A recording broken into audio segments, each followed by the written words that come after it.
বিএনপির চেয়ারপারসন ও সাবেক প্রধানমন্ত্রী বেগম খালেদা জিয়ার মৃত্যুতে একটি দীর্ঘ রাজনৈতিক অধ্যায়ের পরিসমাপ্তি ঘটল।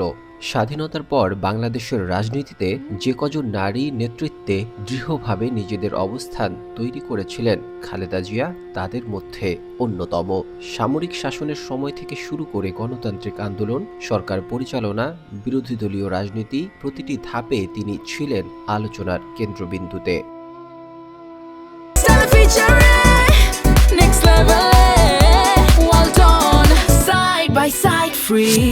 সমর্থকরা তাকে দেখেছেন সংগ্রামের প্রতীক হিসেবে, আবার সমালোচকদের চোখে তিনি ছিলেন কঠোর ও আপোষহীন রাজনীতিক। বিএনপির স্থায়ী কমিটির সদস্য সালাউদ্দিন আহমেদ আজ মঙ্গলবার সকাল 7:15টার দিকে জানান, বিএনপির ভারপ্রাপ্ত চেয়ারম্যান তারেক রহমান সকাল 6:30টার দিকে তাকে জানিয়েছেন আম্মা আর বেঁচে নেই। এদিকে বিএনপির স্থায়ী কমিটির সদস্য সালাউদ্দিন আহমেদ জানিয়েছেন, বিএনপির চেয়ারপারসন ও সাবেক প্রধানমন্ত্রী বেগম খালেদা জিয়াকে রাজধানীর শেরে বাংলা নগরে জিয়া উদ্যানে তার স্বামী এবং সাবেক রাষ্ট্রপতি জিয়াউর রহমানের কবরের পাশে দাফন করা হতে পারে।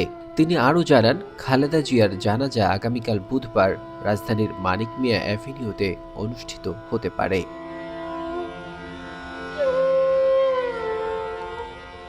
খালেদা জিয়ার দীর্ঘদিন ধরে নানা অসুস্থতা ছিল।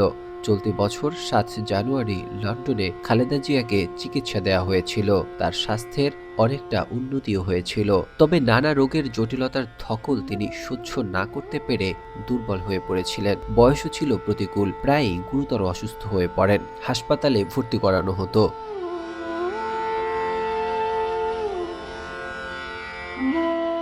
গত 23শে নভেম্বর এমনই এক পর্যায়ে তাকে রাজধানীর এফআর কেয়ার হাসপাতালে ভর্তি করা হয়েছিল।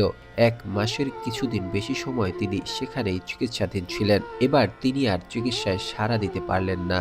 দেশনেত্রী আপোষহীন উপাধিতে ভূষিত খালেদা জিয়া চিরবিদায় নিলেন তার প্রিয় দেশবাসীর কাছ থেকে।